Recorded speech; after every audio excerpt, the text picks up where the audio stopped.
Sí, vamos a empezar nuestra clase de hoy día. Ya, entonces vamos a hacer la primera parte, lo que es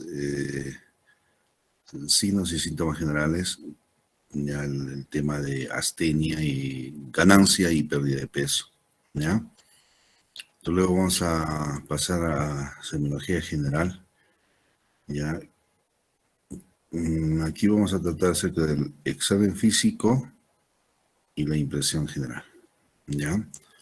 Entonces vamos a pasar la diapositiva, ¿ya? El volumen está bien, ¿no? Sí, cierto. Buenas noches. Buenas noches, vamos a ver. Entonces, vamos en la pantalla. Ujú. Ahora se puede ver. Sí, doctor, astenia. Ya, pero está toda la pantalla, ¿no? Sí. Ya, bien, vamos a ver. Entonces, alumnos, esta presentación ya es respecto al síntoma astenia, ¿ya?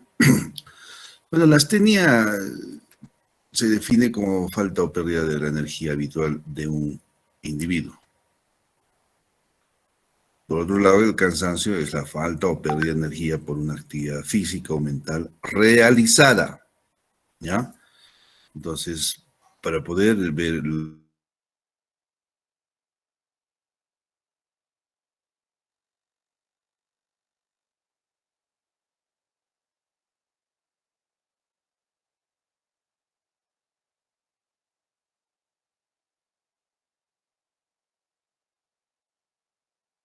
por la mañana, por la tarde, durante el día, ¿ya? Entonces, factores desencadenantes, agravantes y atenuantes tenemos que objetivar, ¿no? Hay también alteraciones asociadas.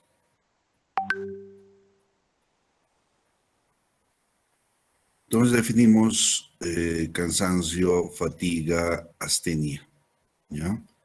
Entonces cada uno tiene su definición, ¿no? Entonces nos abocamos a la astenia. O sea, la astenia es un cansancio anormal. Entonces su etimología viene de asin y estenos, fuerza. Entonces se considera un síntoma, ¿ya? Entonces, y podemos también ver cómo es la fatiga y o cómo es el cansancio, ¿ya? Entonces, el cansancio está relacionado con el trabajo, ¿no? Intenso, ¿no? Prolongado. Ujú. Entonces, en cansancio vamos a encontrar que ahí se asocia sensación de malestar, ¿no? Entonces, en la fatiga, evidentemente, y que hay una disminución de la capacidad funcional de un nervio, de un órgano, aparato del organismo, como consecuencia de su excesiva actividad previa, ¿no? Fatiga, vemos fatiga muscular, ¿no? Luego de un ejercicio extenuante, podemos encontrar, digamos, esta forma, ¿no? De presentación, ¿ya? En el paciente. Mire, la astenia global es que compromete lo que viene a ser la parte nerviosa, muscular y es global, general. ¿Mm? Entonces, hay componentes de la astenia. Entonces, los componentes, lasitud, debilidad generalizada, fatiga mental. Entonces, si hablamos de la lasitud, vamos a ver que hay desfallecimiento, la falta de vigor y la necesidad de descanso con tareas que antes no la producían. ¿Mm? Debilidad generalizada es una sensación anticipada de dificultad para iniciar y mantener una actividad. Entonces repetimos a esto, ¿no? A la parte nerviosa y muscular. Fatiga mental alteración de la concentración, pérdida de memoria y la habilidad emocional. Nuestros pacientes tienen uno de estos componentes o pueden variar, ¿no?, entre los tres. Entonces, la etiopatogenia de la astenia es a varios niveles, ¿no? Por el sistema nervioso central, entonces participa en la ejecución, iniciativa y tono afectivo. ¿Ya? Vamos a ver cómo está la organización del tronco cerebral, el diencéfalo y el sistema límbico. El sistema límbico es el lugar donde están el asiento de las emociones, ¿no? Ahora, vamos a ver también cómo causa las infecciones bacterianas, virales, parasitarias y otros, ¿no? Entonces, la falta de descanso suficiente, ¿no? Lo que viene en la ergonomía, ¿no? En los trabajadores. Hay trabajadores que hacen guardias nocturnas, ¿no? Pues, y esas guardias nocturnas hacen que hay un descanso insuficiente, ¿ya? Entonces, estos al día siguiente van a estar asténicos, ¿no? El ejercicio excesivo, la falta de ejercicio físico, ¿no? Entonces, por ejemplo, los trabajos de oficina, ¿ya? Entonces pueden llegar, digamos, a ser causa, ¿no?, de esto. Las neoplasias, los medicamentos oncológicos, ¿no?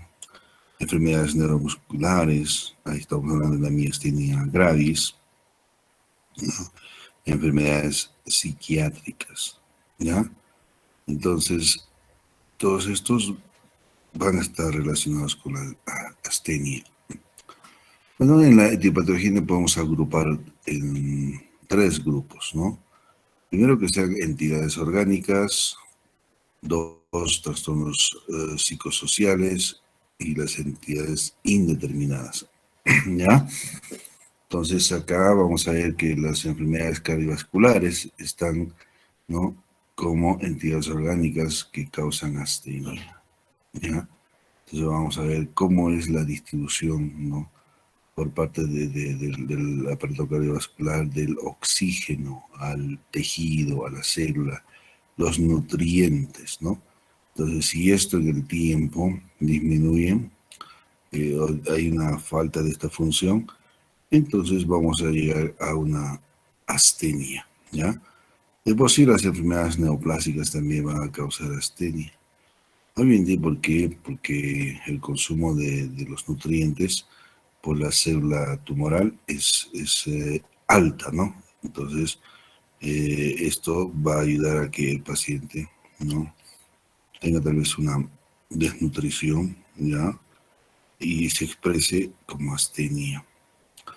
Ahora, hay trastornos psicosociales, por ejemplo, sobre exigencias psicológica y social, ¿no? Entonces, los trabajos a presión, ¿no?, problemas de malas relaciones interpersonales en los núcleos laborales,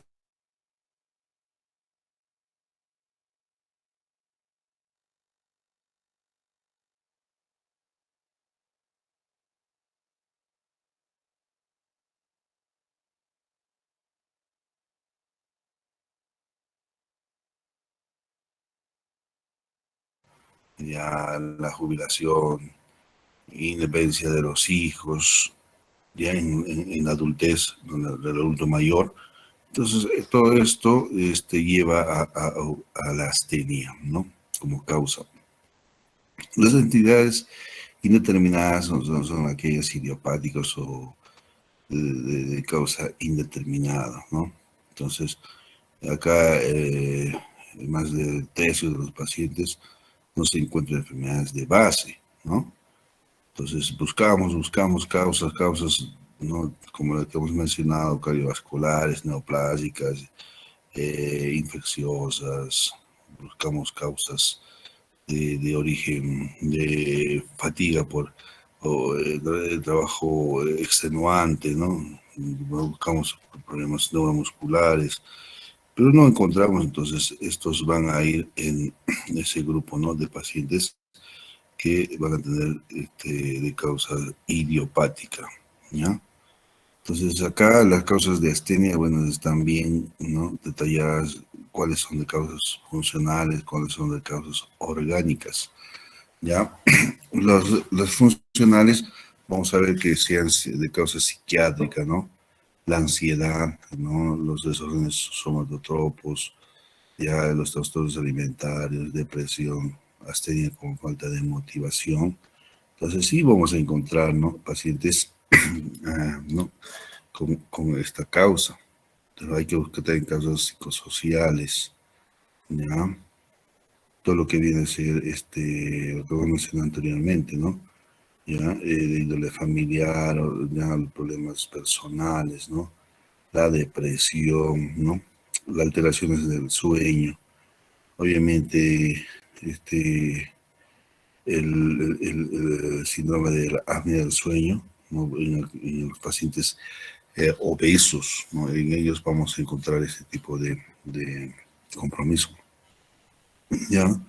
Los que son por fármacos o tóxicos, ¿no? Que toman anfetaminas, psicofármacos, ¿no? Opioides, entonces anticonvulsivantes, obviamente los pacientes que son epilépticos, ¿no? Ellos están tomando fenitoína o carbamazepina. Entonces estos pacientes en el tiempo pues, se van a convertir en asténicos, ¿no? ¿Ya? Entonces los beta bloqueantes, ojo, ¿no? Entonces estos pacientes cardiópatas con taquicardia y se le dan beta bloqueantes, estos disminuyen, ¿no? La frecuencia cardíaca, ¿no? Van a producir, ¿no? Astenia.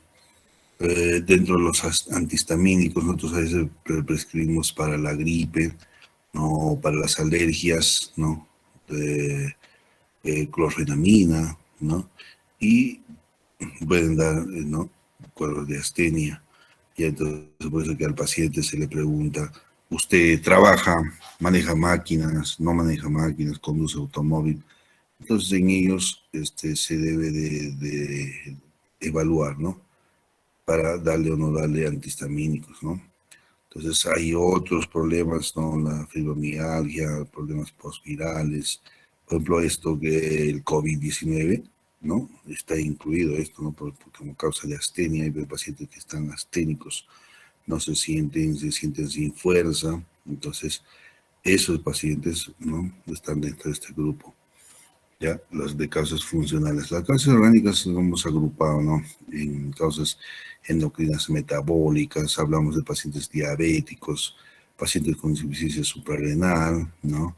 O trastornos hidroelectrolíticos, el sodio esté bajo, el potasio esté bajo o viceversa, esté elevado, ¿no? Ya, entonces causas endocrinas, hipotiroidismo, hipertiroidismo, ¿ya? Entonces, las enfermedades crónicas inflamatorias, por ejemplo, los pacientes reumatológicos, ¿no?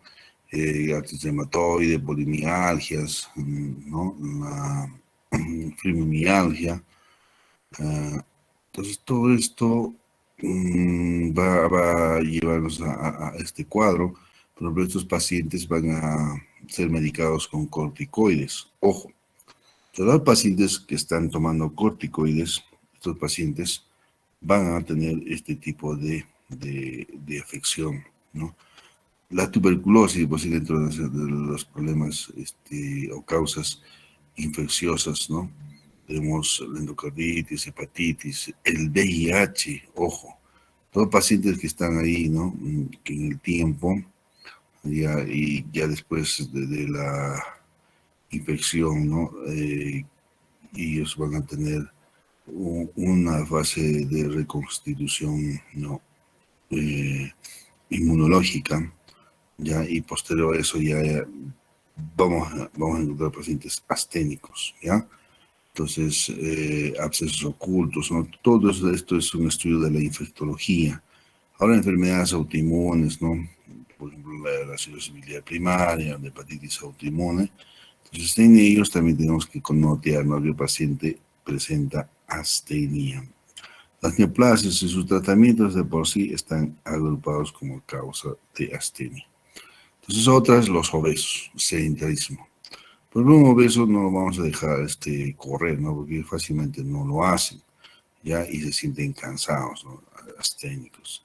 Problemas de anemia ferropénica, megaloblástica, ¿no?, como causas hematológicas, ¿ya? Entonces hay también ferropenia sin anemia. Los pacientes con Parkinson, esclerosis múltiple, insuficiencia cardíaca. Nuestros pacientes cardíacos sí tienen astenia por sí, enfermedad inflamatoria intestinal.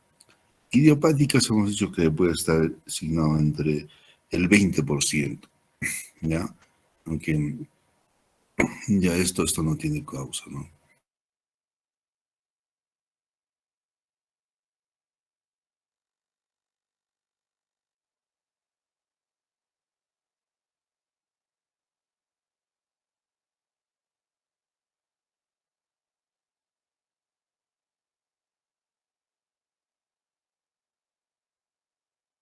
Actividad también durante el día, disminuye con el reposo y se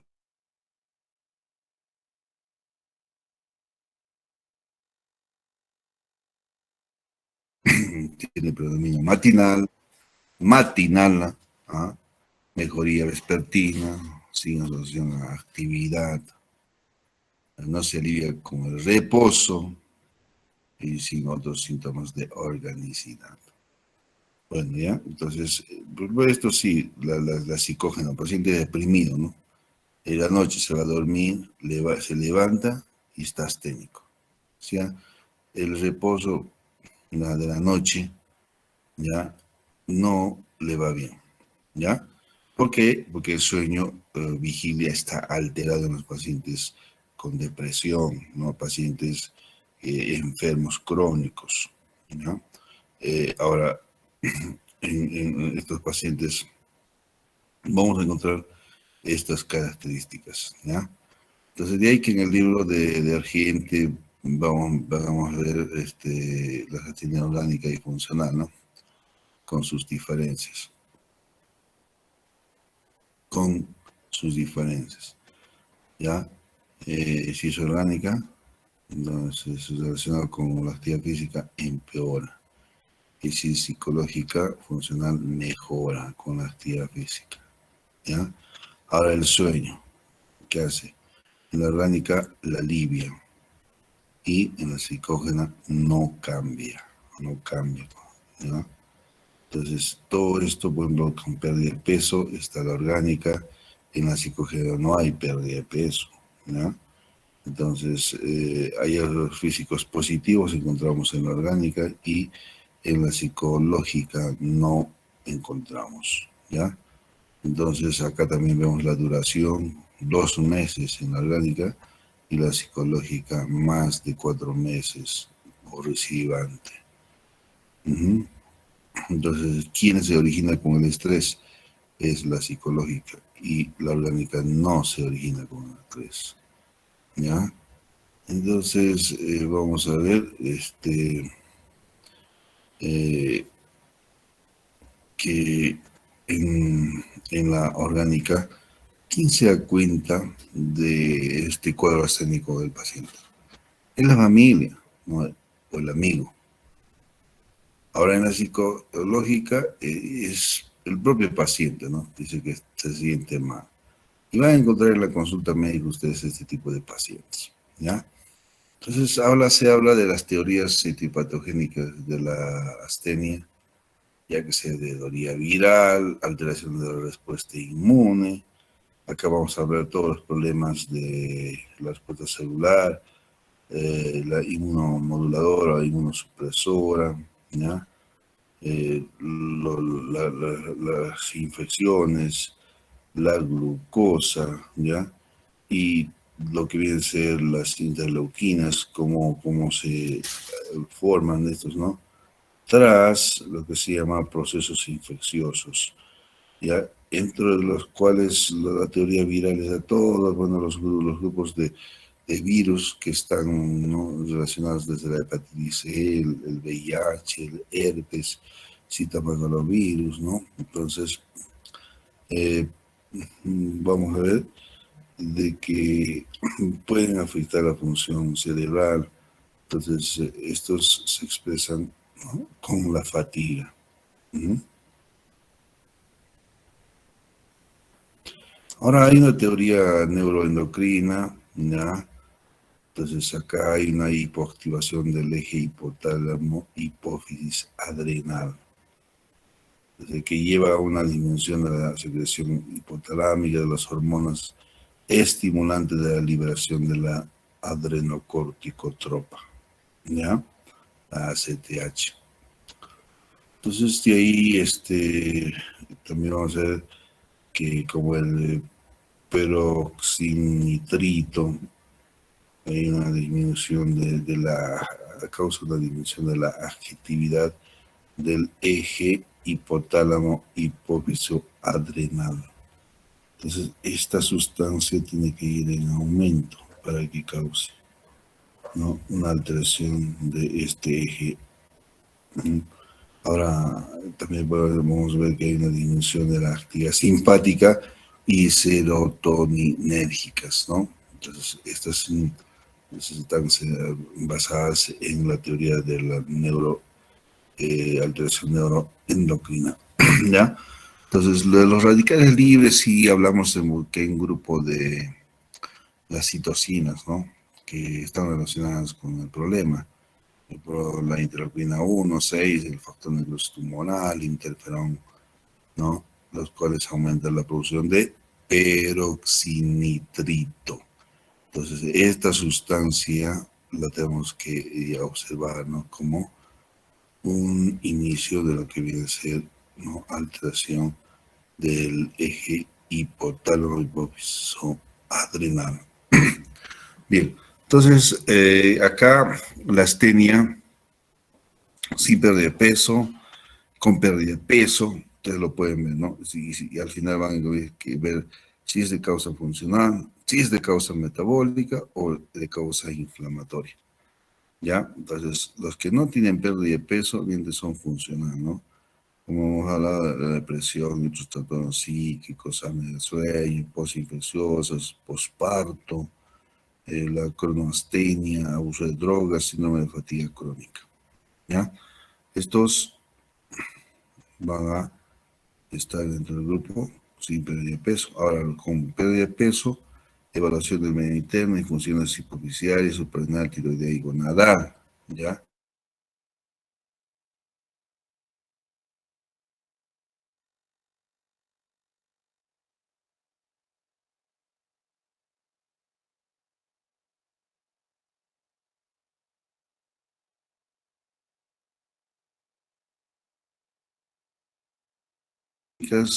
Que vamos a hacer. Entonces, alumnos, los pacientes van a estar sedentarios, ¿no? Esos pacientes van a estar en el cúbito dorsal, ¿no? En su lecho, ¿no? Y vamos a ver que hay una disminución de la iniciativa y rápido agotamiento, dificultad psicofísica. Cuando hay adelgazamiento y consumición muscular llega a un grado extremo, esto se llama caquexia, ¿ya? Entonces, pacientes crónicos, por ejemplo, los pacientes oncológicos, ¿no?, están en este grupo.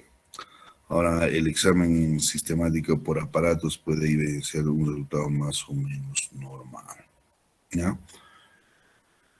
Bueno, dentro del texto que ustedes tienen que revisar los criterios diagnósticos de los síndromes de fatiga crónica, y todo lo que está acá asignado.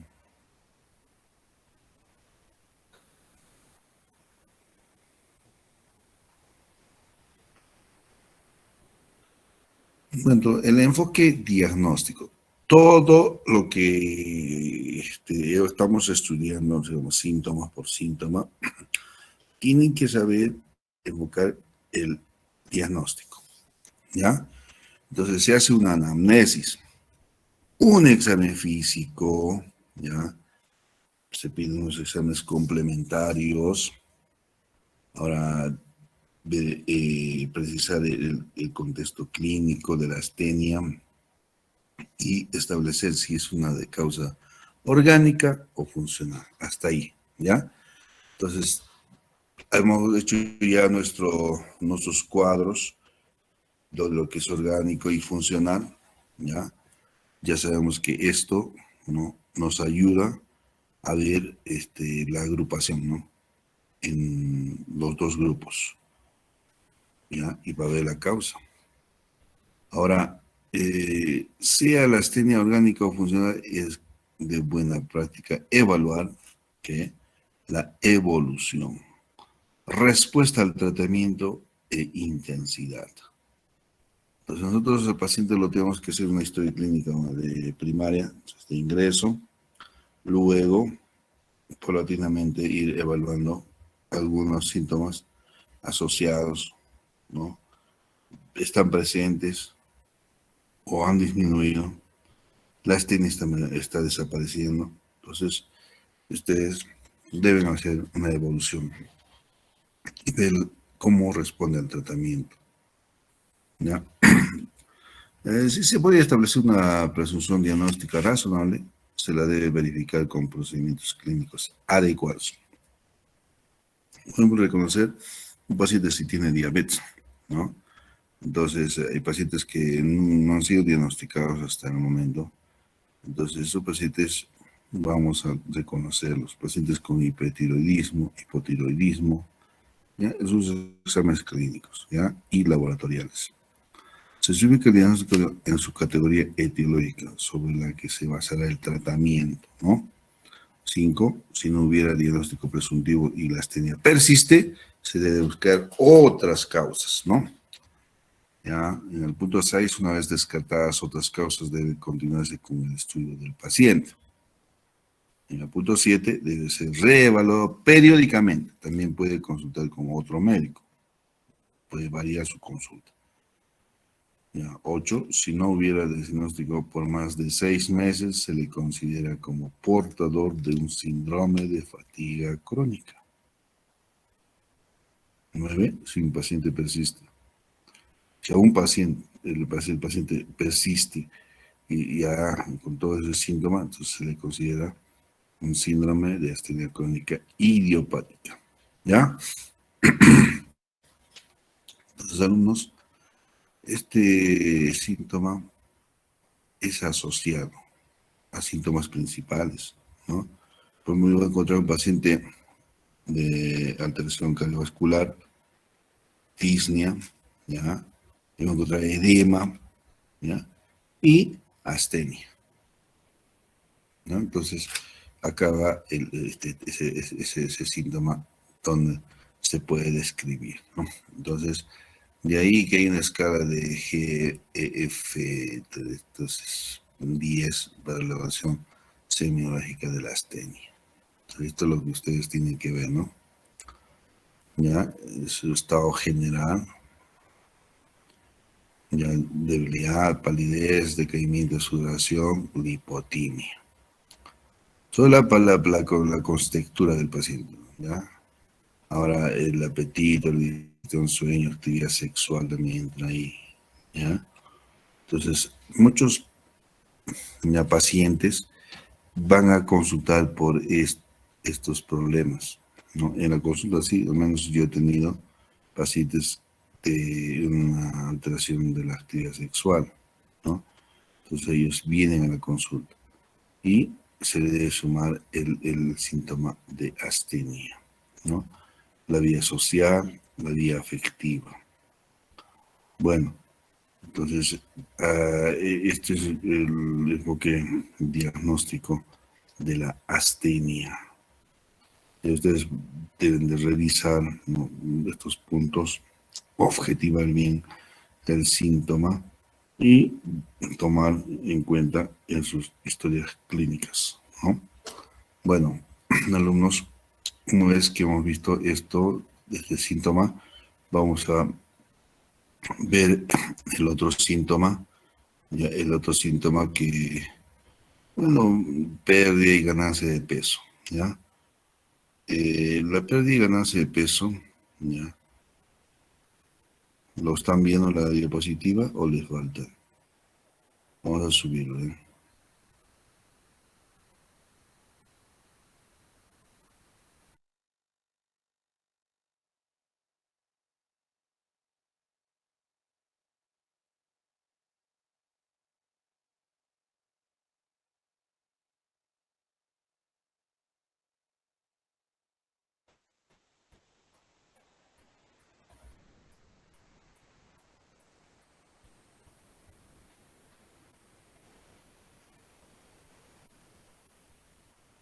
Ya.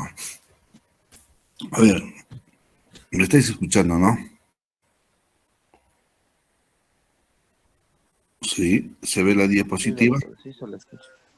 Y sí se Ya, ve también. ya, está bien. Entonces, para avanzar, ya este es el síntoma, ya que engloba muchos aspectos, ¿no?, de la práctica clínica. Evidentemente, para confluir a este tema, pues, no solamente el médico está, sino está con la ayuda de la enfermería, la técnica de enfermería, se puede desarrollar, ¿no?, eh, el control del peso y la talla. Y de acuerdo a eso, diferenciar, ¿no?, la pérdida o la ganancia de peso, ¿ya? Entonces, acá nosotros vamos a ver la ingesta y el gasto. Entonces, como una balanza, ¿no? Entonces, nosotros vamos a ver que los aportes de alimentos, ya, si están en demasía, entonces el paciente va a ganar peso. ¿Ya? Y si su actividad metabólica, ejercicio es por demás, ya, para arriba, va a haber pérdida de peso. Entonces, si a un paciente lo dejamos trabajar, digamos, en lo que era, ¿no?, la minería forzada, el obraje, ¿no? Entonces, esos campos de trabajo extenuado van, obviamente, a disminuir el peso del paciente, ¿no? Entonces, van a ver, hay pacientes que no tienen una ingesta de alimentos o las calorías que debe tener, ¿no?, de acuerdo al kilo peso. Bueno, estamos hablando entre 2.500 a 3.500 kilocalorías de acuerdo al peso diario. Pero si ese paciente va a ir a una ingesta menor de 2.000 kilocalorías, en el tiempo, ¿no?, va a tener pérdida de peso. O lo contrario, ¿no? Entonces, hacemos una valoración del estado nutricional, una anamnesis alimentaria, así rápida, cómo se consumo, ¿no?, de acuerdo a los grupos de las macromoléculas, si es a base de carbohidratos, proteínas, grasas, oligoelementos, ¿no? Y luego pasamos a hacer un examen físico. Desde que lo vemos al paciente en la camilla, entonces vamos a ver los planos óseos, musculares, y la, en el rostro, por lo menos, vamos a ver si encontramos una facies hipocrática con aumento o prominencia de la región malar y disminución de la bola de Bichat, ¿no? Entonces, también nos guiamos en las mediciones antropométricas, ¿ya? Entonces, el índice de masa corporal es rutinario. Ustedes lo tienen que registrar en su historia clínica, ¿ya? Entonces, acá está la tabla, cómo ustedes van a diferenciar la baja de peso y la sube de peso de acuerdo al índice de masa corporal, ¿ya? Obviamente el índice de masa corporal se halla con una fórmula en donde ustedes hacen el peso y la talla. Entonces, ¿qué hacen la talla? Lo multiplican por la talla. Si el paciente tiene una talla de 1.6, pues lo multiplican por 1.6, ¿ya? Y esa cifra lo tienen que dividir del peso. Entonces, el peso entre talla al cuadrado. Y de ahí sale el índice de masa corporal, ¿no? El peso corporal entre talla al cuadrado. Ya. La nutrición proteico-energética de grado 3 es un índice de masa corporal menor a 16. ¿Ya? Y así va escalonado, hasta encontrar un peso normal de entre 18,5 a 24,9. 24,9 kilogramos por metro cuadrado es el peso ideal. Alumnos, tenemos que encontrar un peso ideal en nuestros pacientes o que esté en este rango. ¿Ya? Y si tiene por encima de 25 hasta 29,9, sobrepeso. ¿Ya? El paciente tiene más de 30 y hasta 34,9, obesidad clase 1. Ustedes tienen que notar en su historia clínica obesidad clase 1, si encuentran esta cifra. ¿Ya? Obesidad clase 2, obesidad clase 3. Entonces, esto nada más con la pesada y la talla. ¿Ya? Entonces, a este grupo de pacientes sí, yo he encontrado, obviamente, en mayor a 40, sí, las hay, entre 35 y 39. Pero una buena parte de pacientes ya están acá, entre 30 a 34,9. ¿Ya? Un buen porcentaje de pacientes. Entonces hay otras formas, ¿no?, de poder ver, ¿no?, la antropometría y ver la circunferencia de la cintura abdominal. Mire, con la cinta métrica medimos el perímetro a la altura del ombligo, la espalda, rodeamos. En el hombre, 102. ¿Ya? Las mujeres, 82. Ya, si está por encima,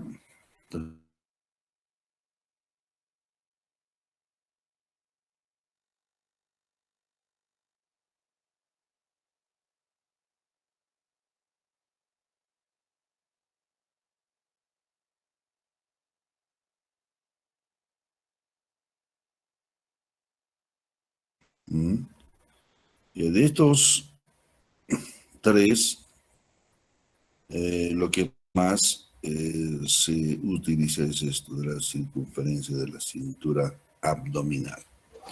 Ya, graben estas cifras. 102 en el hombre y 82 en la mujer. Muy bien. Entonces vamos a ver que hay otras medidas del índice cintura-cadera, ¿ya? Los pliegues cutáneos. Acá hay que hacer el uso del plicómetro. ¿Ya? Este es un aparato con el que podemos, ¿no?, ver los pliegues cutáneos. Ya, la circunferencia muscular del brazo. Ya, estas cifras que ya están establecidas. Ahora, exámenes de laboratorio. Entonces, tenemos que hacer el balance nitrogenado. Esto nos ayuda bastante a la nutricionista. ¿Ya? Luego, el índice de creatinina talla. Proteínas marcadoras de desnutrición, que le pedimos la prealbumina, la proteína fijadora de retinol. Estos nos van a valorar grado de desnutrición. ¿Ya? Medición de vitaminas y minerales. El hierro. Cuando hay deficiencia de hierro, deficiencia del ácido fólico, deficiencia de la vitamina B12, cianocobalamina.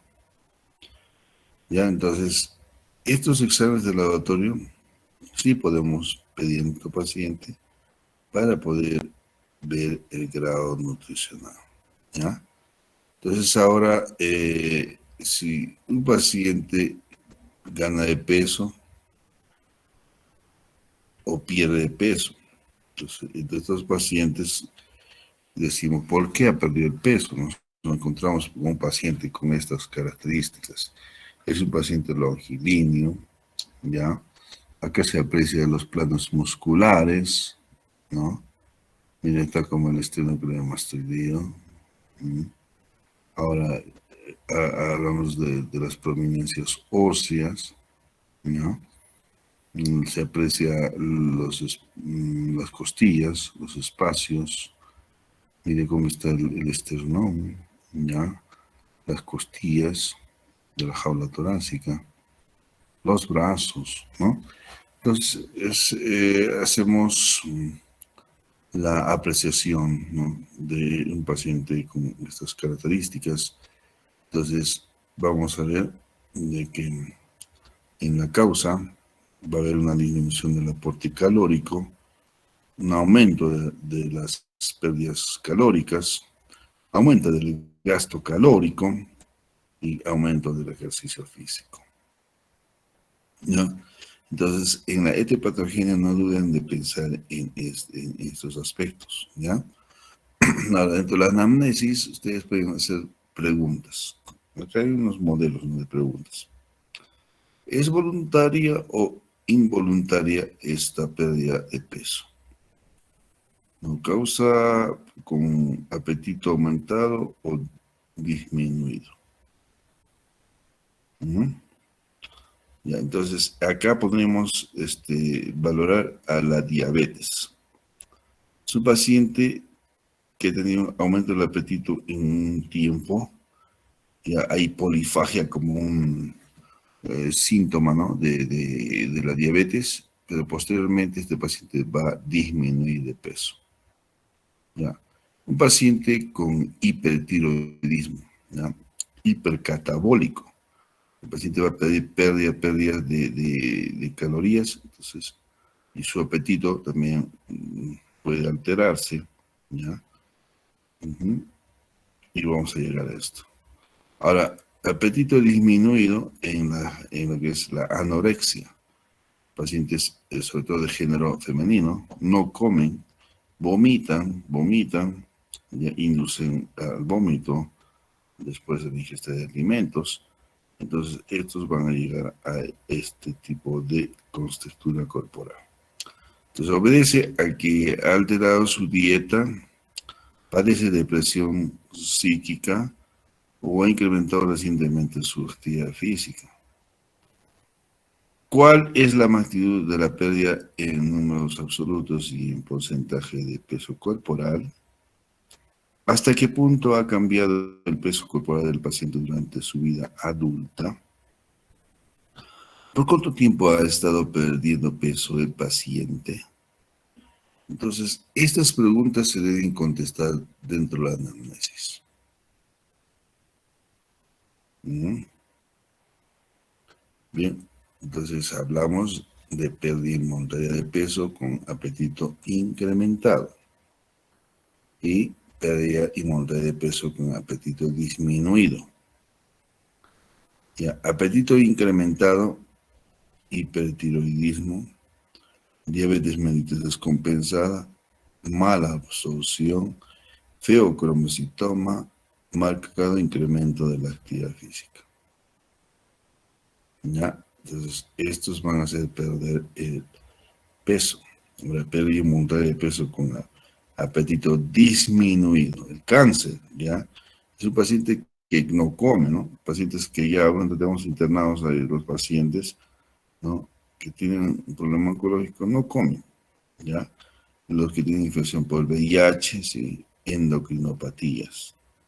Por ejemplo, el problema de el páncreas, ¿ya? Problema de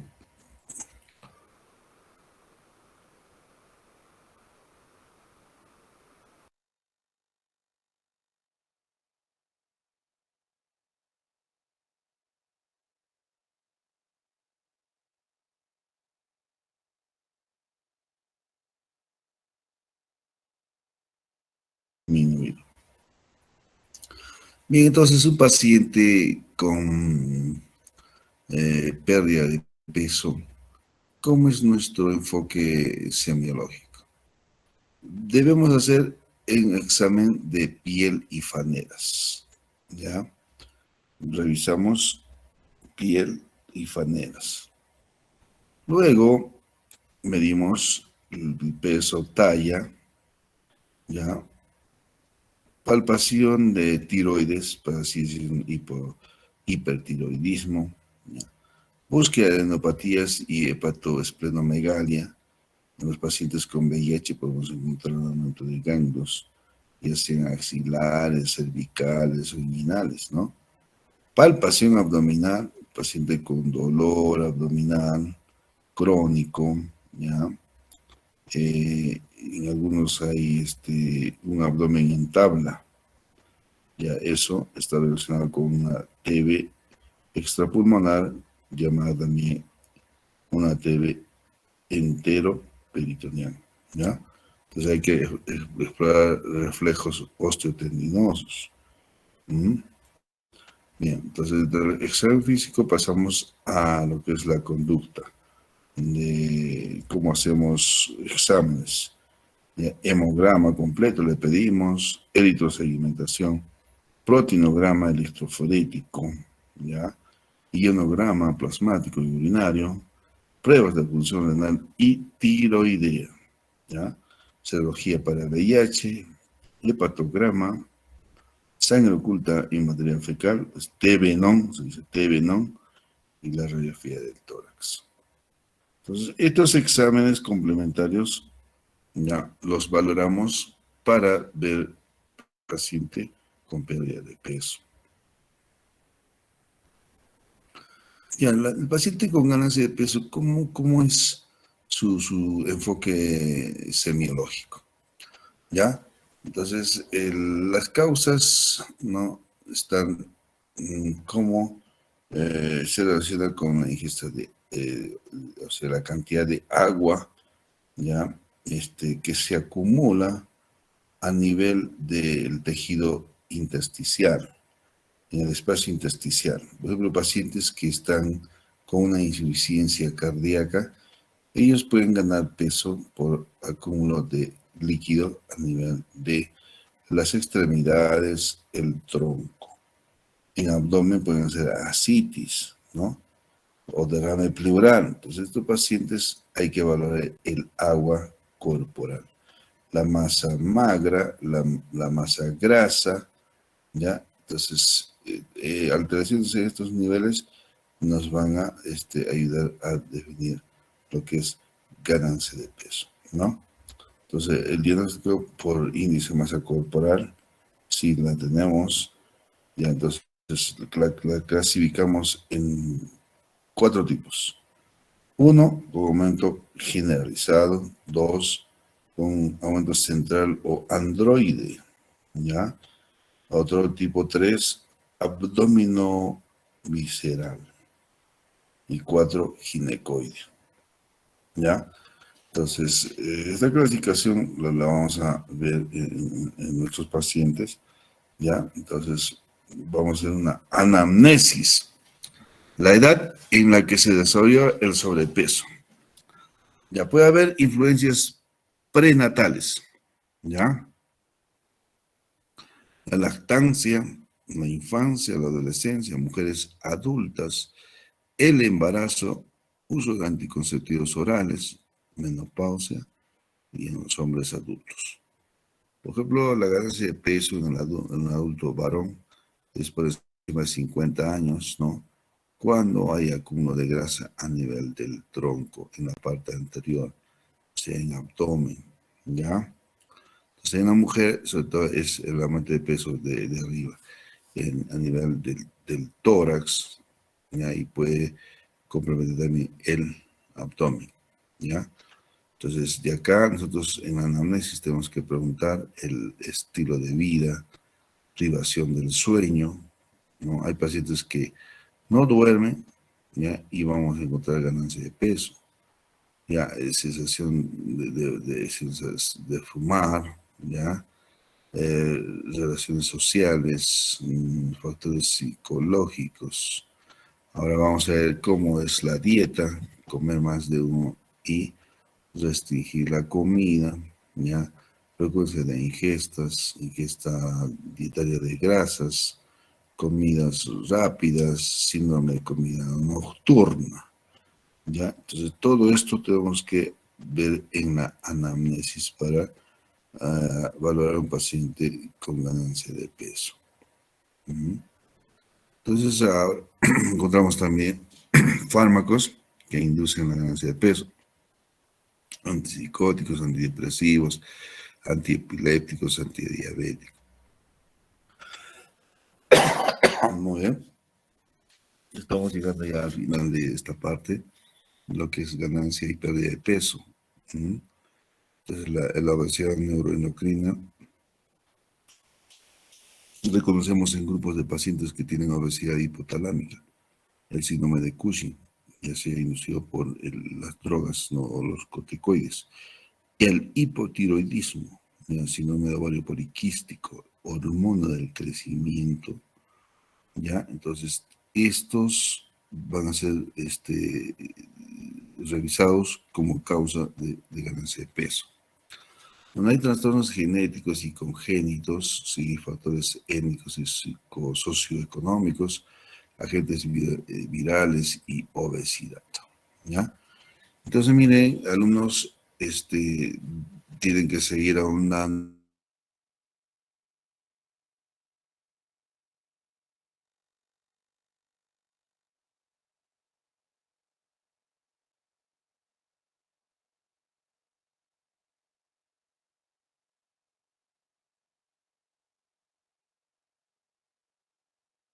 Físico de un paciente que ha aumentado de peso, entonces hacerle siempre el índice de masa corporal, ver la distribución de la grasa, si es centrípeta, centrífuga, el índice cintura-cadera, debemos de medir los pliegues cutáneos, la piel y faneras en busca de acantosis, nigricans, hirsutismo, hipertricosis, estrías nacaradas, micosis ungueales. ¿Ya? Este es el examen físico. Ya he pedido exámenes complementarios como hemograma completo, puedo ver la tolerancia de la glucosa para ver los diabéticos, electrocardiograma, ecocardiograma y radiografía de tórax. ¿Ya? Entonces, estos se van a pedir en pacientes para valorar el estado nutricional de ganancia de peso. ¿Ya? Bueno, las comorbilidades relacionadas con la obesidad son estas, ¿no? Digestivas, dispepsia, hernia hiatal, diverticulosis. Si es de origen cardiorrespiratorio, disminución de la capacidad pulmonar, ya, osteoarticulares, la artrosis, ginecológica, infertilidad, alteración ciclo menstrual, la amenorrea. Si es urológica, es cáncer de la próstata, ojo, ya, metabólicas, de diabetes mellitus. Bueno, hemos terminado acá lo que viene a ser pérdida y ganancia de peso. Bueno, alumnos, podrían revisar más sus textos ya, para poder entender mejor esto. ¿Ya? Entonces, ahora lo que se viene ya es muy relacionado a la práctica clínica de la semiología. ¿Ya? Entonces, vamos a ver cómo hacemos ya nuestra historia clínica, en cuanto al día a día del abordaje a los pacientes en nuestras prácticas hospitalarias, ¿ya? En nuestras prácticas de consulta externa. Ya, las clases que hicimos en presencial, obviamente hemos visto el examen clínico general de síntomas y regional, ¿no? Hasta encontrar lo que viene a ser la impresión diagnóstica, ¿no? Entonces, pero ahora, de acuerdo a nuestros sílabus, entonces ustedes tienen sus sílabus, entonces acá en la semiología general empieza con el examen físico y la impresión general. Esto es muy importante esto para poder hacer una historia clínica adecuada. Una historia clínica que tenga peso semiológico. ¿Ya? Si no detallo esto en mi historia clínica, entonces estoy en falta, ¿no? Ya, entonces vamos a ver. cómo hacemos una historia clínica, ¿ya? Dentro de la semiología general. Y esto sí es teórico práctico, ¿no?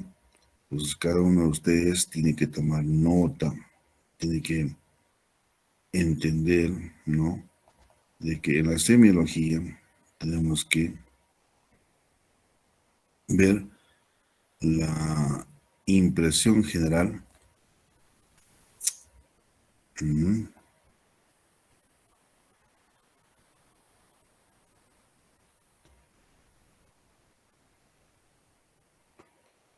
Ya, entonces el examen físico y su confiabilidad y la impresión general.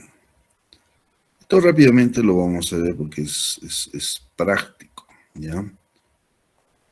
Porque tenemos que llevar el concepto a la elaboración de la historia clínica. No hay otro, ¿ya? Entonces, la elaboración de la historia clínica, tener concepto de lo que vamos a hacer, ¿no? En nuestra actividad clínica. Bien, alumnos, ¿estamos ahí o no estamos ahí? Mira, algunos deben estar haciendo algunas actividades propiamente de su estudio, ¿ya? Sí estamos, doctor. ¿Ya? Entonces, el examen físico y su confiabilidad, ¿ya? Esto es práctico en su mayoría. Entonces, veamos ahí cómo está el paciente en el cuidado dorsal, las manos del explorador. Entonces, esta es una palpación bimanual del abdomen. Ya. El examen físico, acto que realiza el médico, valiéndose solo de sus sentidos e instrumentos sencillos, que es lo que debemos tener a la mano. Estetoscopio, esfigmomanómetro, o sea, el tensiómetro, martillo de reflejos, termómetro, ¿ya? Y a esto le vamos a llamar, sumar el reloj de pulsera, ¿ya? Con el fin de reconocer la normalidad o alteraciones físicas, signos producidas por la enfermedad, ¿ya? Entonces, acá nosotros tenemos que ver la inspección. Mire cómo está el doctor a la mano derecha del paciente, ¿ya? Está examinando un paciente de género femenino, o sea, mujer. Mire cómo está el busto, está cubierto. Y acá en la parte inferior de la pelvis también tiene una sábana que está cubierta. En la parte inferior del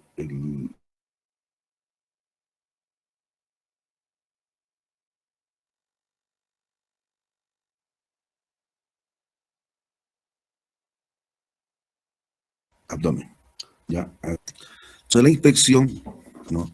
Empieza desde el primer contacto entre el paciente y el médico, ¿ya?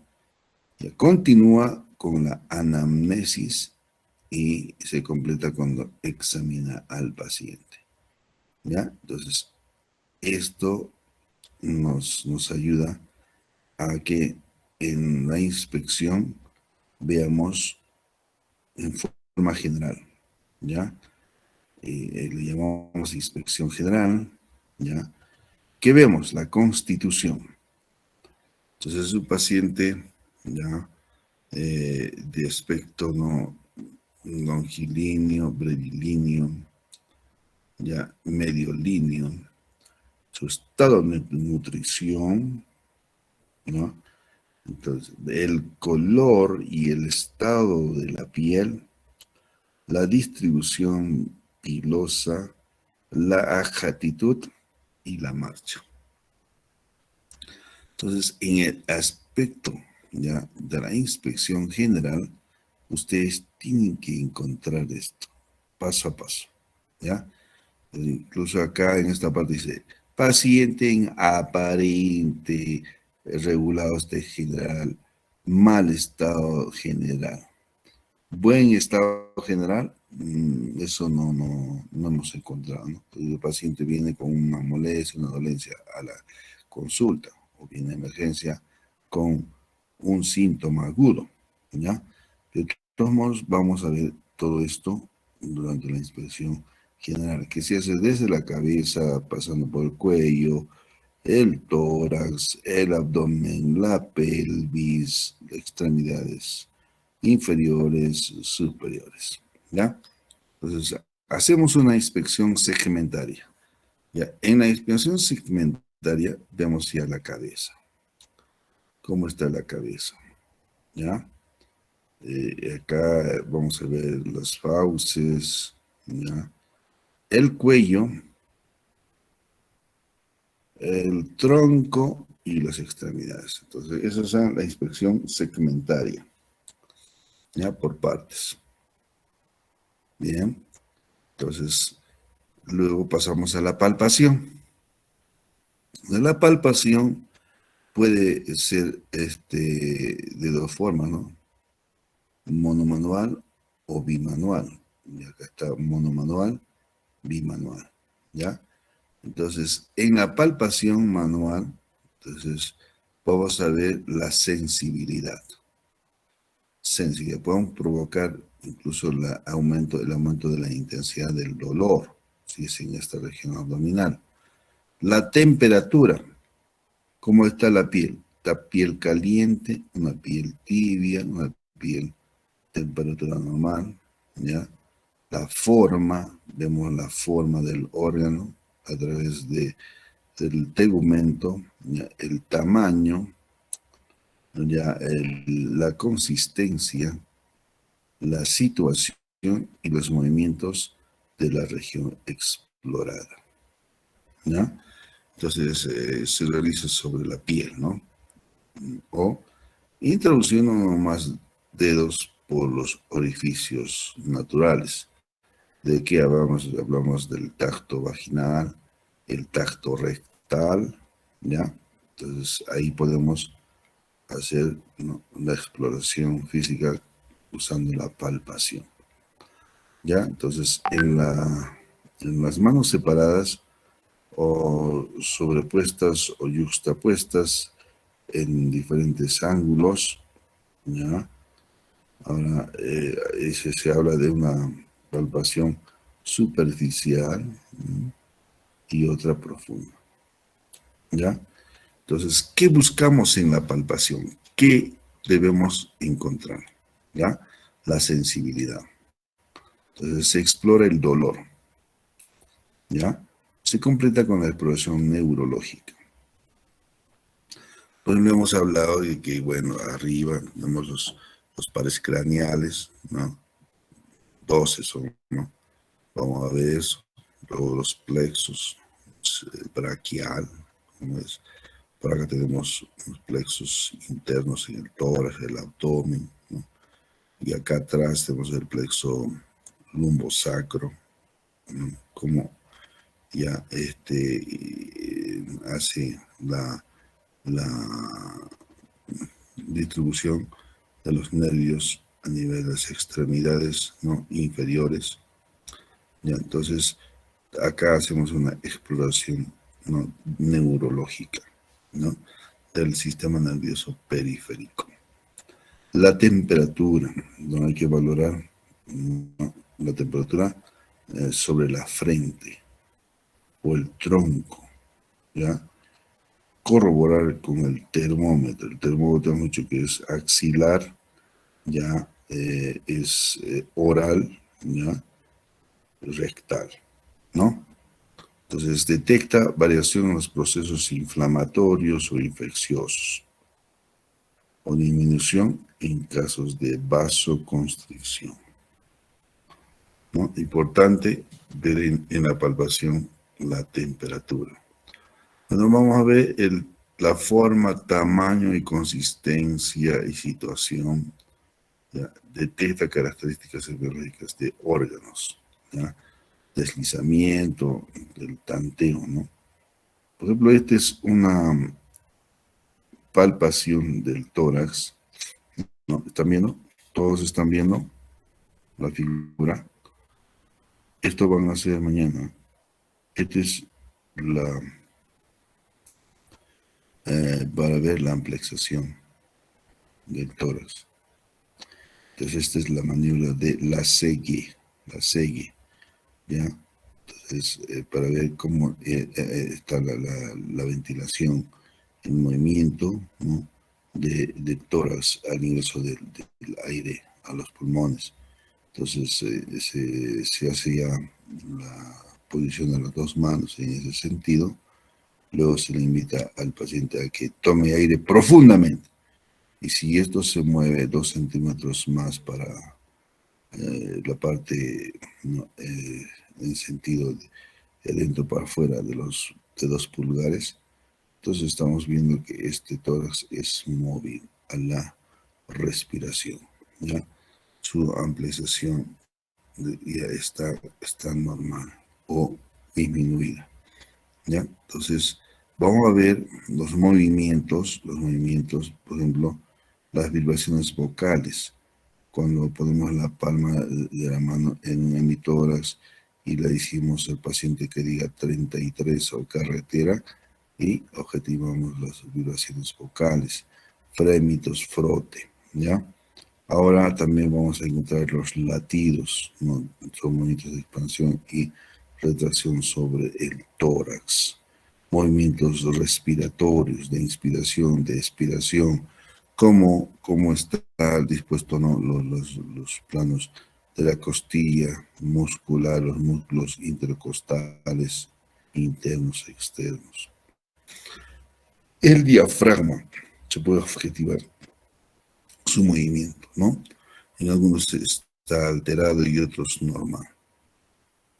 Luego pasamos a la percusión, ¿ya? En la percusión ustedes tienen que ver que estamos usando un dedo percutor y un dedo plexímetro, ¿ya?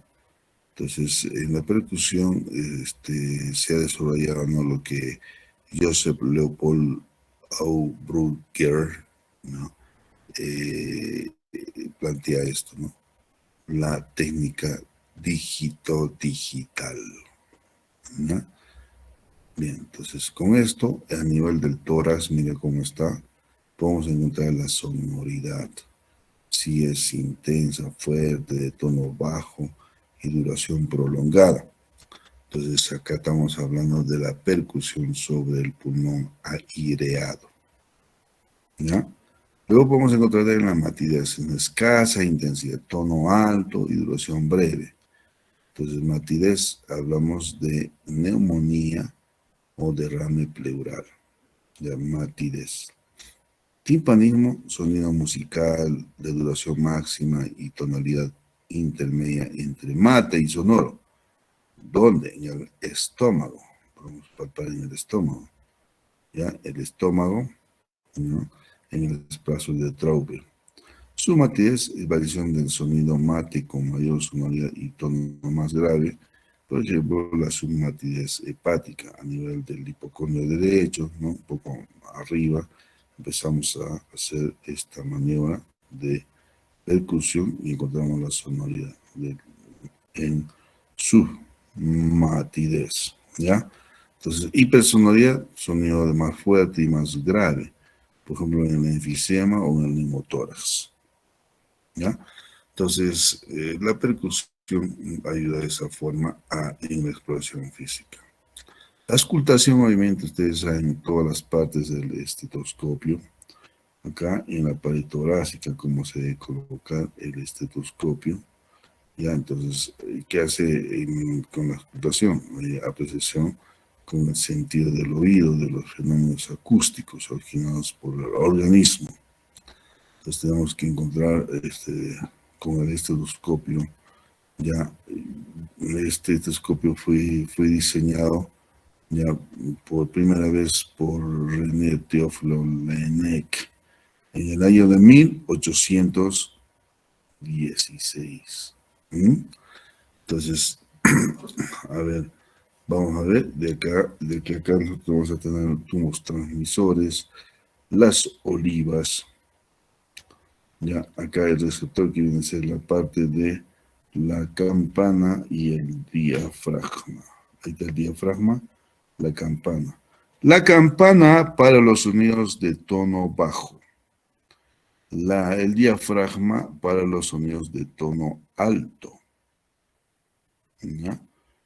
Entonces, este es el tubo de goma o plástico. Deben ser menores de 30 centímetros de largo. Ojo, 30 centímetros de largo. Ustedes han comprado un poco más, ¿no? 40, ¿no? Entonces, en algunos dicen que hay que hacer un recorte de acá, ¿no? Bueno, pero utilicen bien, acostúmbrense bien a usar su estetoscopio y entrenados podrán encontrar todo lo que es una auscultación, ¿ya? Entonces, de ahí hablamos que de 16 a 20 mil ciclos por segundo o Hz se pueden percibir, ¿no? Con ese instrumento. Lo óptimo es que esté entre 500 y 4000 Hz. Ya, entonces, ahora el aparato cardiovascular hay que ser por debajo de 400 y 500 Hz. La auscultación, ¿ya? En la parte proximal ustedes encuentran los olivos auriculares, deben ajustar bien a cada conducto auditivo para evitar escapes sonoros. ¿Ya? Ojo. Entonces, hablamos de que hay confiabilidad de los hallazgos físicos cuando, bueno, hablamos de exactitud, concordancia o coincidencia, discrepancia, confiabilidad. Ya puede haber la exploración de un mismo observador, entonces eso se llama intraobservador. Entonces yo puedo hacer la exploración de un tórax en un momento y, bueno, encuentro no diferencias, después oculto otra vez y encuentro ya diferencias, entonces tengo discrepancias intraobservador. Ahora, hay también discrepancias interobservador, entonces uno dice, sí, esto es, tiene esta sonoridad, y después no, no tiene esta sonoridad. Entonces, puede haber esta discrepancia, entonces de ahí que se usa el coeficiente de capa, ¿no? Para ver si se coincide, ¿no? La estos son los indicadores, ¿no? De poder ver la confiabilidad de los hallazgos físicos, ¿ya? Entonces, de ahí se habla de la teología de la discrepancia clínica, el examinador, el examinado, el examen. Ya del examinado es la variación biológica de los sentidos de cada uno, ¿no? Cómo valora sus sentidos de audición, tendencia a registrar inferencias celulares de evidencias, sujeción o esquemas de clasificación diagnóstica, el atrapamiento por la expectativa previa y simple incompetencia. O sea, algunos no escucho nada, entrena pues una vez más, otra vez más, compara los sonidos y entonces vas a encontrar esto, ¿ya? El examinado, o sea, hay variación biológica del sistema de examinado, efectos de enfermedad y la medicación, memoria y reflexión, ¿no? Entonces, finalmente, el examen, entonces, vamos a ver las circunstancias inadecuadas para el examen, por ejemplo, los ruidos. Los espacios donde se hace, digamos, el examen clínico tiene que ser con silencio. Consultorios no bien concurridos, ¿no? Hay consultorios muy concurridos, ahí está la interferencia, ¿no? A la ocultación. El personal de salud que entra y sale al ambiente, a veces en algunos consultorios quieren ponerse su música, no, no se puede ni la música de Beethoven, no se puede poner ahí, el consultorio tiene que estar silente, ¿no? Entonces, para poder encontrar, ¿no? A través de la ocultación, ¿no? Los sonidos, ¿no? de los órganos auscultados, ¿no? De acuerdo a nuestra experiencia y seguir entrenando, ¿no? Y para poder encontrar patologías. Entonces, a veces hay una decisión vaga o ambigua del signo, ¿no? Comunicación inadecuada entre el paciente y el médico. A veces se enfada, ¿no? El paciente quiere ir rápido, todo, ¿no? Y el médico ve su orden de llegada. A veces si llegaste tarde, el paciente se malhumora, no hay una buena relación médico-paciente, ¿ya? Y existe todo esto, discrepancia clínica, ¿ya? Entonces, el funcionamiento o utilización incorrecta de los instrumentos de diagnósticos, ¿sí? Por ejemplo, que tengan un estetoscopio con algún daño, ¿no? Por ejemplo, la parte de las olivas, ¿no? No flexiona esto, ¿no? Por ejemplo, todos los auriculares están sueltos, entonces va a tener errores, ¿no? Bien, alumnos. Entonces, ¿cómo evitar la discrepancia? Hay que adecuar el lugar del examen a la tarea diagnóstica. Entonces, tener una camilla adecuada, la silla donde el paciente se va a sentar, la mesa del médico donde va a escribir su silla, como ya todo su instrumental, ¿no? Médico de exploración en una mesa móvil, ¿no? Para tener más cercanía, o lugares donde ya está establecido para colocar los instrumentos de exploración. Hay que corroborar los hallazgos clave. Ojo, usted puede tomar la presión una y aparece 150, 100. Otra vez le toma la presión y ya es 145, 90. Entonces, eso tiene que corroborar, registrar tanto la evidencia como la inferencia, ¿no? Utilizar auxiliares técnicos apropiados. Ya, entonces, intentar una interpretación independiente de las pruebas diagnósticas solicitadas. Aplicar las ciencias sociales en la práctica médica. Ya, entonces la cultura, la sociedad, el paciente que es muy asequible a la exploración de pacientes reacios, pacientes que interfieren en el idioma, unos hablan quechua y mara y usted no lo entiende. Entonces, todo esto vamos a tener que hacer dentro de lo que es evitar la discrepancia. Bien, alumnos, entonces ustedes ya tienen que dominar esto, ¿no? De lo que viene a ser la exploración física. ¿Mm?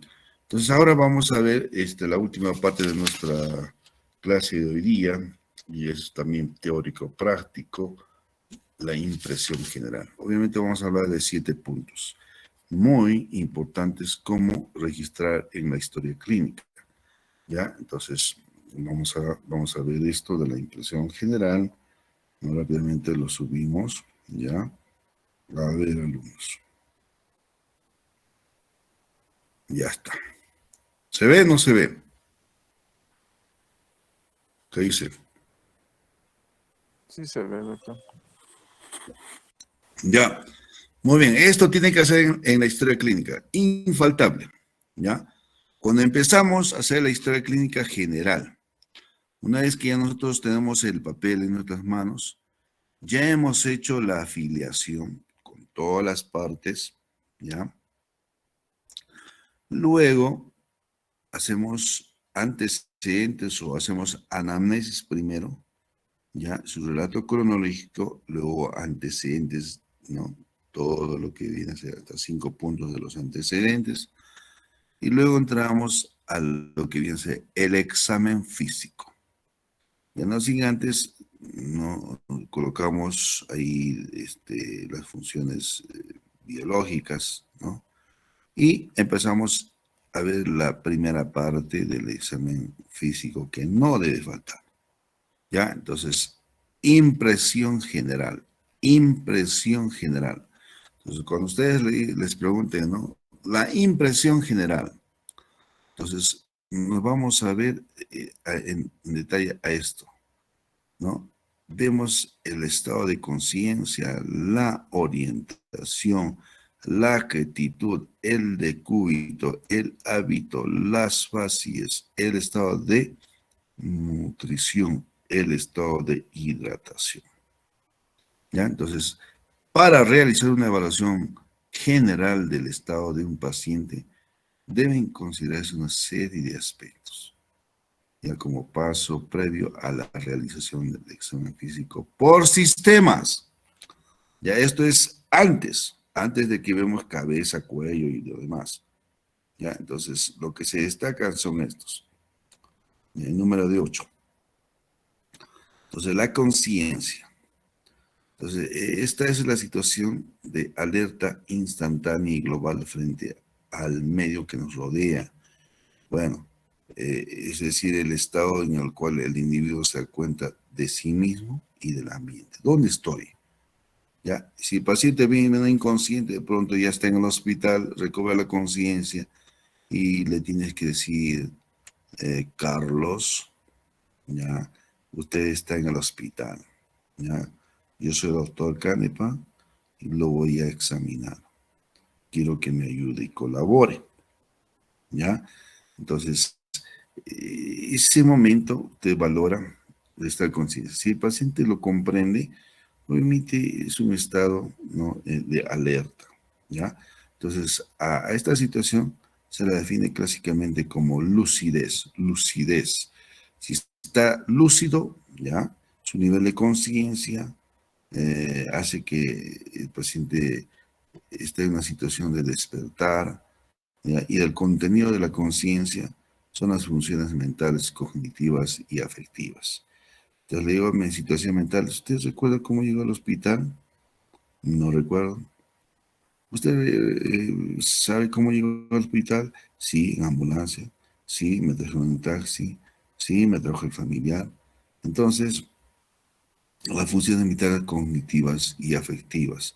Dígame usted qué día es hoy. Él diciendo, hoy es el día 18, o es 8 de septiembre del año 2022.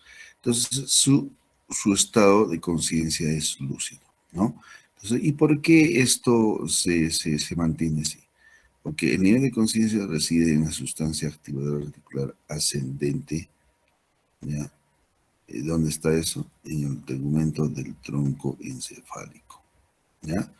Entonces, eso es lo que estamos valorando, el sistema reticular ascendente, ¿ya? Bueno, niveles de conciencia. Ustedes encuentran un paciente en somnolencia, en estupor, en coma, en estado vegetativo. Entonces, hay que hacer que cada uno de estos aspectos se describan, ¿no? Entonces, si yo veo un paciente en somnolencia, entonces hay una disminución al nivel de conciencia de menor grado. El enfermo puede ser despertado por estímulos menores, ¿no? Entonces está durmiendo, le dice, hey, Carlos, ¿cómo te llamas? Nombre completo. Ya, te dice el nombre completo. Estímulos menores, ¿no? Dice, a ver, paciente Carlos, lo voy a examinar. Abre los ojos, te mira. Entonces, este paciente está en somnolencia, ¿no? Entonces, se despierta a los estímulos verbales.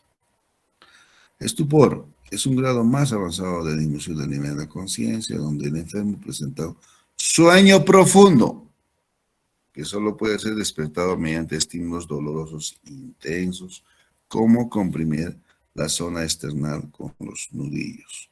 Entonces el paciente no te va a responder cuando le llamas, paciente Carlos, no, ni te mira ni abre los ojos, ¿no? Pero si usted con el nudillo de los dedos aprieta la zona external, por el dolor el paciente te mira, ¿ya? Y, bueno, ¿qué le llamas a este grado de conciencia? Estupor. Coma se caracteriza por falta de respuesta a todo tipo de estímulo, así como la ausencia de reacción de defensa frente a estímulos dolorosos.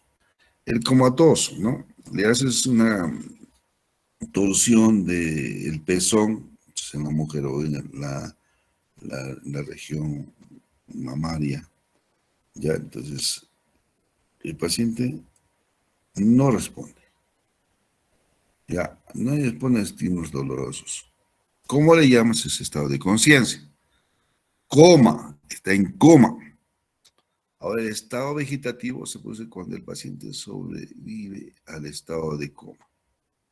Después de un tiempo prolongado donde puede abrir los ojos y da la impresión de estar despierto, bostezar, emitir gruñidos y movimientos, aunque su conciencia sigue siendo ausente. ¿Ya? Entonces, está en un estado vegetativo. No porque te ha abierto los ojos y bueno, abierto la boca, el paciente va a llegar a tener un estado de conciencia normal, ¿no? Entonces, vean estos niveles de conciencia. Ahora, la evaluación del estado de conciencia está de acuerdo a niveles de conciencia, ¿ya?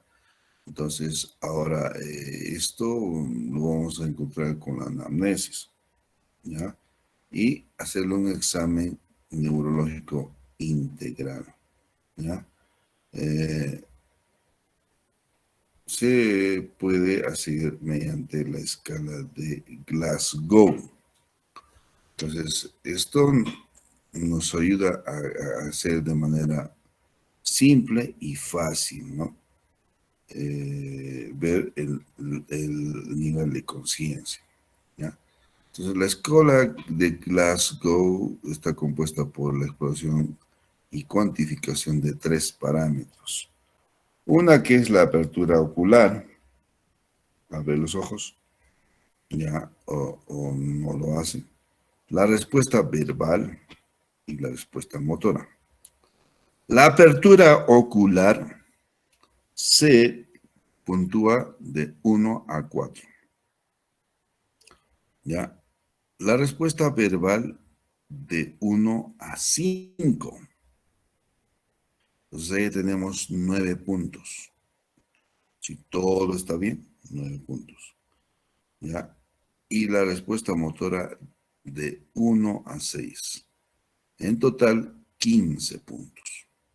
Entonces, otorgando un puntaje dado a la mejor respuesta obtenida en cada ítem, ¿no?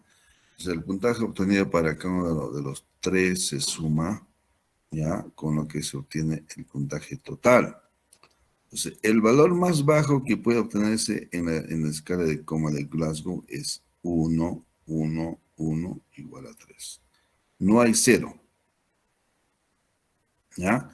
Y el más alto es 15.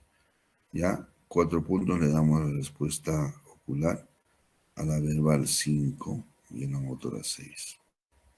Ya, entonces, pero estos tienen, la escala de coma de Glasgow, ustedes la hacen en una cartilla, ¿no? Lo traen en un papel, ¿no? A4, lo diagraman, ¿ya? Y lo ponen en su folder, ¿ya? Y valoran hasta que ustedes lo puedan, ¿no? Ya tener en memoria, ¿ya?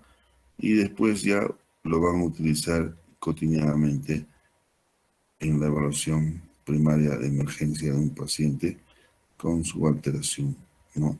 Y ver el problema neurológico, ¿no?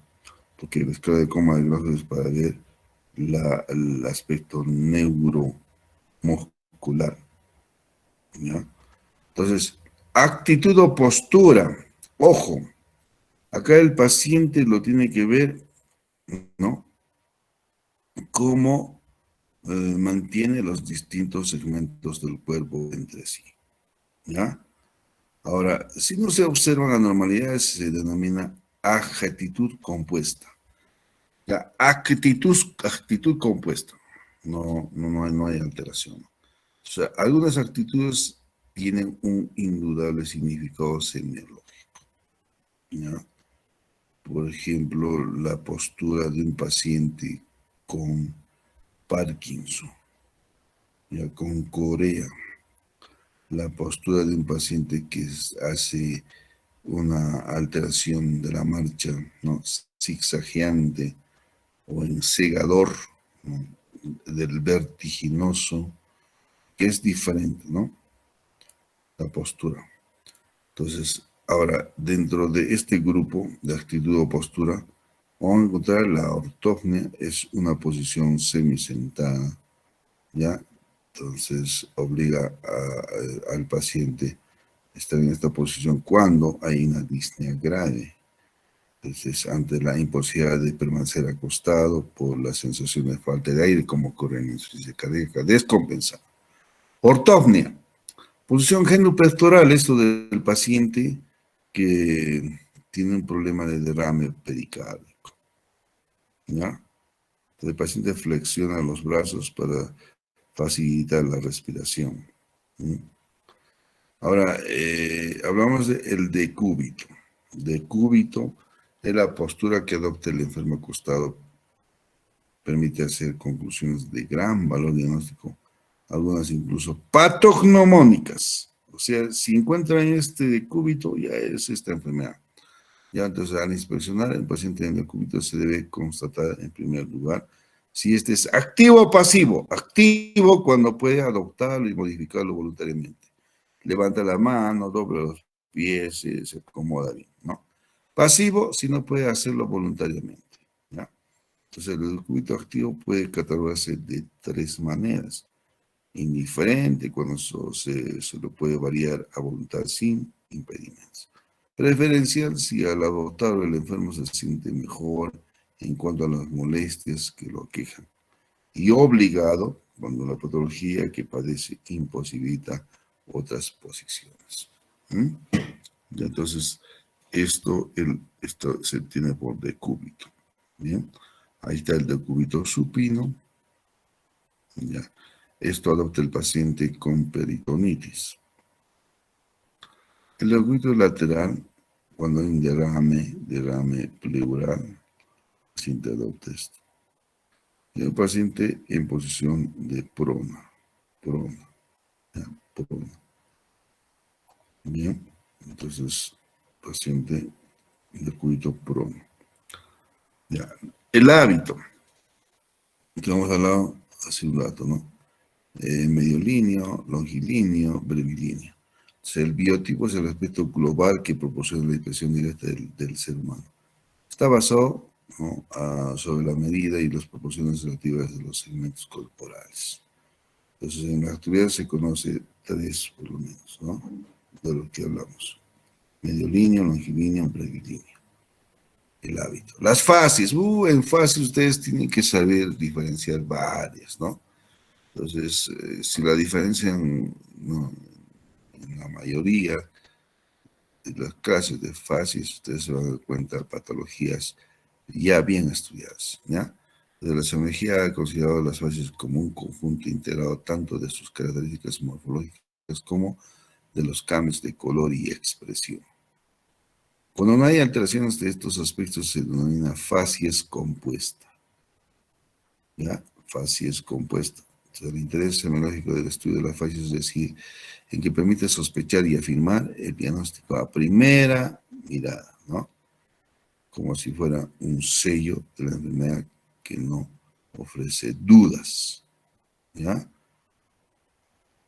Entonces, a continuación, no, vamos a ver las fases más frecuentes y significativas, ¿ya? Fases anémica, mire cómo está. Cuando la hemoglobina baja de 9 a menos, ¿no? Hay palidez generalizada, ocupa los labios, ¿ya? Entonces hay una pérdida del color rosado normal. Facies ictérica, de color amarillo en la cara, las conjuntivas vulvares por aumento de la bilirrubina plasmática. Por encima de 2,5 digamos por decilitro, ya es una ictericia clínica, ¿no? Ahora, facies edematosa, un paciente con edema de cara, se hace muy prominente en los párpados debido a la laxitud del tejido celular subcutáneo, ¿no? Ya el mongólico, la facies mongólica, ahí está, es una cara redondeada con epicanto en el ángulo interno de los ojos, de las orejas pequeñas, nariz sencilla de montar y macroglosia. Macroglosia. facies mongólica, facies hipotiroidea, ¿ya? Es redondeada, tumefacta, opaca, con los párpados hinchados. Facies cushingoidea, ¿no? Cara redonda, con pómulos robustos, orejas ocultadas. Facies lúpica. Acá tenemos el eritema malar, ¿no? Erupción, eritema tosa que abarca los pómulos y la nariz en forma de alas de mariposa. ¿Ya? Facies caquéctica, aparece en la desnutrición extrema. Se resaltan los niveles óseos debido a la disminución del panículo adiposo. Facies miasténica. El paciente presenta tosis palpebral bilateral que se acentúa con el correr del día. Presentan ojos inmóviles y expresión somnolienta. Facies depresiva. Ojo, mirada es vaga y inexpresiva. Con tendencia al llanto, facies, se observa pliegues marcados de la frente. ¿Ya? La habilidad emocional. Bueno, 7 tenemos que ver el estado nutricional. ¿Ya? Y 8, el estado de hidratación, ¿no? Entonces, hasta aquí lo que es la impresión general. Impresión general. Bueno, alumnos, 2 horas de clase ya nos han seguido para poder terminar esto, lo que viene a ser la impresión general. Bueno, en el estado nutricional nosotros nos decimos regulado estado nutricional, buen estado nutricional o mal estado nutricional. Todo está en base a cómo valoramos el estado nutricional. Ya vamos a ver el trofismo del panículo adiposo. Ya, aunque afecta también el resto de los órganos, sus alteraciones cuantitativas se traducen en variaciones del peso corporal según el ingreso calórico supere al egreso o sea inferior a él, ¿no?